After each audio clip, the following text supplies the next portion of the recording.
আলহামদুলিল্লাহ ইন্নাল হামদুলিল্লাহি নাহমাদুহু ওয়া নাস্তাঈনুহু ওয়া নাস্তাগফিরুহু ওয়া নু'মিনু বিহি ওয়া নাতাওয়াক্কালু আলাইহি ওয়া নাউযু বিল্লাহি মিন শুরুরি আনফুসিনা ওয়া মিন সাইয়্যাতি আমালিনা মান ইয়াহদিহিল্লাহু ফালা মুদিল্লা লাহু ওয়া মান ইউদ্লিল ফালা হাদিয়া লাহু ওয়া নাশহাদু আন লা ইলাহা ইল্লাল্লাহু ওয়াহদাহু লা শারীকা লাহু ওয়াল্লাযী লা দিদ্দা লাহু ওয়া লা নিদ্দা লাহু লা মিসলা লাহু ওয়া লা মাসিলা লাহু লা ওয়াজিরা লাহু ওয়া লা ওয়ালিদা লাহু হুয়াল ওয়াহিদুল ফারদুস সামাদু লাম ইয়ালিদ ওয়া লাম ইউলাদ ওয়া লাম ইয়াকুল লাহু কুফুওয়ান আহাদ ওয়া নাশহাদু আন্না সাইয়্যিদানা ওয়া নাবিয়্যিনা ওয়া হাবিবানা ওয়া বাশীরানা ওয়া নাযীরানা ওয়া তাবিবানা ওয়া তাবিবারুহিনা মুহাম্মাদান আবদুল্লাহি ওয়া রাসূলুহু ফাকাদ ক্বালা আল্লাহু তাআলা ফি কালামিহিল মাজিদ ওয়া ফি ফুরকানিহিল হামিদ আউযু বিল্লাহি মিনাশ শাইতানির রাজিম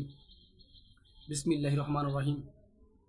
মহান আল্লাহ তাআলা দরবারে লাখ শুকরিয়া যে আল্লাহ পাক আমাদেরকে এই ফিতনা ফেসাদের জামানায়, এই শেষ জামানায় ভয়ঙ্কর কঠিন পরিস্থিতিতে আল্লাহ তাআলা আমাদেরকে সমস্ত দুনিয়াবি কাজ থেকে, সমস্ত ভেজাল থেকে, সমস্ত অশ্লীল কাজ থেকে বিরত রেখে আল্লাহ তাআলা আমাদেরকে দুনিয়াবি একটি জান্নাতে মজমার মধ্যে আসার মতো সমস্ত তৌফিক দান করলো। এই জন্য আমরা শুকরিয়া আদায় করি আলহামদুলিল্লাহ।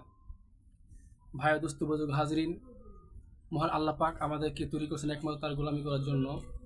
তো তার গোলামি হচ্ছে আল্লাহ তাআলার হুকুম এবং নবীজির তরিকা চলা হলো দিন। আর আল্লাহ হুকুম নবী তরিকার মানে আমাদের দিন। দিন মানে কি? দিন শব্দের অর্থ হচ্ছে ইসলাম, ইসলামকে কায়েম করা। এবং দিন আল্লাহ তাআলার হুকুম এবং নবী তরিকা। এই জন্য আল্লাহ তাআলা আমাদেরকে দুনিয়া জীবনে প্রেরণ করছেন। এই জন্য যে ইমাম গাজ্জালী রহমতুল্লাহ বর্ণনা করেন যে মহান আল্লাহ পাক তোমাদেরকে দুনিয়া জীবনে পাঠিয়েছে শুধুমাত্র দুনিয়া করার জন্যই নয়, মহান আল্লাহ পাক তোমাদেরকে পাঠিয়েছে একমাত্র তার গোলামি করার জন্য। তার গোলামি হচ্ছে শুধুই কি নামাজ পড়া, শুধুই কি হজ করা, শুধুই কি জাকাত দেওয়া, শুধুই কি এমন ফেতরা দেওয়া, শুধুই কি রোজা রাখা? না, আল্লাহ তাআলা বলছে যে তোমরা পুরোপুরি মুসলমান না হইয়া কেউ কবরে এসো না, তোমরা পুরোপুরি মুসলমান হও। আজকে আমরা একটা মানি আর 10টা মানি না, এটা মুসলমান না। মুসলমান হচ্ছে সমস্ত হুকুম হকাম, সমস্ত আল্লাহ তাআলার আদেশ উপদেশ একমাত্র মেনে নেওয়া এবং বিনা দ্বিধায় আল্লাহ তাআলার সমস্ত হুকুম হকামকে মেনে নেওয়া এবং একমাত্র হযরত মুহাম্মদ সাল্লাল্লাহু আলাইহি ওয়াসাল্লামের তরিকায় মধ্যে দুনিয়া ও আখিরাতে কামিয়াবি। একমাত্র হযরত মুহাম্মদ সাল্লাল্লাহু আলাইহি ওয়াসাল্লাম ছাড়া অন্য কোনো রাস্তায় কামিয়াবি রাখেন আল্লাহ তাআলা। এই জন্য হযরত মুহাম্মদ সাল্লাল্লাহু আলাইহি ওয়াসাল্লামের সুন্নত তরিকা হচ্ছে একমাত্র দিন। এই জন্য ভাইদের শুরু আয়োজন আল্লাহকে মানতে হবে আর নবীজির দেখানো পথকে চলতে হবে, নবীজির দেখানো পথে আমাদের চলতে হবে। এই জন্য ভাই দোস্ত আজিজ, মহান আল্লাহ তাআলা যেমন আমাদেরকে মানুষ বানাইছেন আর এই দুনিয়াতে আল্লাহ তাআলা আমাদেরকে মুসাফির হিসেবে পাঠাইছে। এই দুনিয়াতে আমরা কেউ থাকার জন্য, চিরকাল থাকার জন্য আসি নাই, একদিন চলে যাব। সুতরাং এখানে এই দুনিয়া থেকে আমাদেরকে আখিরাতের জিন্দেগি কামাই করতে হবে। ইমাম গাজ্জালী রহমতুল্লাহ বর্ণনা করেন এই পুরো পৃথিবীকে যদি শস্যের দানাতে ভরট করে দেওয়া হয়, কোনো না কোনো দিন একটা পাখি যদি 1000 বছর যাওয়ার পর যদি একটা পাখি করে একটা দানা নিয়ে যায়, কোনো না কোনো একদিন এই দুনিয়া জিন্দেগি শেষ হয়ে যাবে। কিন্তু আখিরাতের জিন্দেগি যা শুরু আছে শেষ নাই, অনন্তকাল আবাদান আবাদান জিন্দেগি, যার জন্ম আছে মৃত্যু নাই, ওই জিন্দেগি আনন্দ আর উল্লাস। সুতরাং দুনিয়াতে যদি আমরা আল্লাহ তাআলার হুকুম মোতাবেক চলি, নফসের বিরুদ্ধিতা করি, তাহলে আল্লাহ তাআলা দিয়ে আমাদের মন চায় জিন্দেগি মৃত্যুর পর আখিরাত।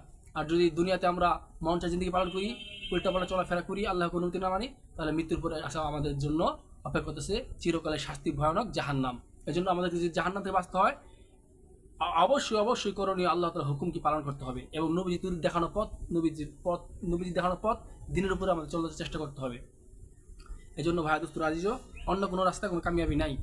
এই জন্য সমস্ত নবীরা বলছে ইয়া আইয়ুহান নাস কুলু লা ইলাহা ইল্লাল্লাহ তুফলিহুন, যে হে লোক সকল তোমরা সবাই বলো লা ইলাহা ইল্লাল্লাহ মুহাম্মাদুর রাসূলুল্লাহ। তো যারা দুনিয়া জীবনে বলছে তারা কামিয়াব হয়ে গেছে, আর যারা বলে নাই তারা নাকাম ধ্বংস হয়ে গেছে। এই জন্য ভাই দোস্ত আজিজ, আল্লাহ তাআলা বান্দার টাকা পয়সা, ধন সম্পদ, আকৃতি, ক্ষমতা, আল্লাহ তাআলা এগুলো কিছুই দেখেন না। আল্লাহ তাআলা বান্দার শিক্ষার যোগ্যতা দেখেন না, বংশের যোগ্যতা দেখেন না, ক্ষমতার যোগ্যতা দেখেন না, টাকা পয়সার যোগ্যতা দেখেন না।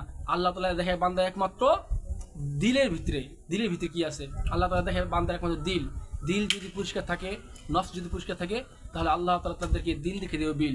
এই জন্য আল্লাহ তাআলা দেখে বান্দার গুণ, আর সেই গুণের মধ্যে 6টি গুণ হচ্ছে কালেমা, নামাজ, ইলম ও জিকির, ইকরামুল মুসলিমিন, সুহিন ও তাবলীগ। কালেমা, 1 নম্বর কালেমা হচ্ছে লা ইলাহা ইল্লাল্লাহু মুহাম্মাদুর রাসূলুল্লাহ। অর্থ আল্লাহ ছাড়া আর কোনো মাবুদ নাই, হযরত মুহাম্মদ সাল্লাল্লাহু আলাইহি ওয়াসাল্লাম আল্লাহ বান্দা রাসূল। এই কালামার উদ্দেশ্য আছে একটা, উদ্দেশ্য কি? আমরা আমাদের দুই চোখে যা কিছু দেখি আর না দেখি, আল্লাহ ব্যতীত সব কিছু মাখলুক, আর মাখলুক কিছুই করতে পারে না আল্লাহর হুকুম ছাড়া, আল্লাহ তাআলা সব কিছু করতে পারে সমস্ত মাখলুক ছাড়া। এই কথা এখানে দিলের মধ্যে পয়দা করা। নামাজ, হুজুর করম সাল্লাল্লাহু আলাইহি ওয়াসাল্লাম যেভাবে নামাজ পড়ছেন আর সাহাবী আজমাইদেরকে যেভাবে নামাজ শিক্ষা দিয়েছেন, আমাদের মেহনত করে ওই নামাজ যোগ্যতা লাভ করা। কোনো ব্যক্তি যদি এইতাম গুরুত্ব সহকারে 5 ওয়াক্ত নামাজকে আদায় করে, আল্লাহ তাকে 5টি পুরস্কার দেবে। 1 নম্বর রিজকের পেশা দূর করে দিবে, কবর আযাব দূর করে দিবে, ডান হাতে আমলনামা দিয়ে বিজনেসে পৌঁছে পাঠিয়ে দেবে এবং বিনা হিসেবে জান্নাত দান করবেন। ওই জান্নাত আমরা সবাই চাই, কিন্তু আমাদের মানতে হবে। এলেম, সমস্ত মুসলমান ভাইয়ের কিম্মত বুঝিয়া কদর করা এবং হার মাকরুসের এহসান করা। কোনো মুসলমান ভাই যদি কোনো মুসলমানের কিম্মত বুঝিয়া কদর করে, তো বলছে যে আল্লাহ তাআলা তাকে নূরের, তার রাস্তার মধ্যে নূরের পর বিছিয়ে দিবে। এই জন্য ভাই এলেম কি জিনিস, আল্লাহ তাআলা কখন কি আদেশ কখন কি নিষেধ, ইহা জানিও মানিয়া লওয়া এবং শিখিয়া আমল করার নাম হচ্ছে এলেম। এবং যে ভাই মাসলা মাসাল এলেমগুলো আলেমদের কাছ থেকে শিখবো, আর এমন ফাজাল আলেম থেকে, ফাতাকা মুত্তাকাব এবং ফাজাল সাতাকার থেকে, সাহাবীদের ঘটনা জিন্দিগি থেকে বাদ বাকি এলেমগুলো আমরা শিখবো ইনশাল্লাহ। এবং সাহাবীদের পথকে আমাদের অবলম্বন করতে হবে, মাস্ট। সাহাবীদের ওয়ে হচ্ছে আমাদের একমাত্র ওয়ে। এই জন্য ভাই দোস্ত বোঝা দিয়েছ, সাহাবীদের ওয়ে ছাড়া, সাহাবীদের রাস্তা ছাড়া আমাদের আর কোনো বিকল্প কোনো রাস্তা নাই। এই জন্য জিকির, যার দিলে জিকির আছে তার দিল জীবিত, যার দিলে জিকির নেই তার দিল মৃত সমতুল্য।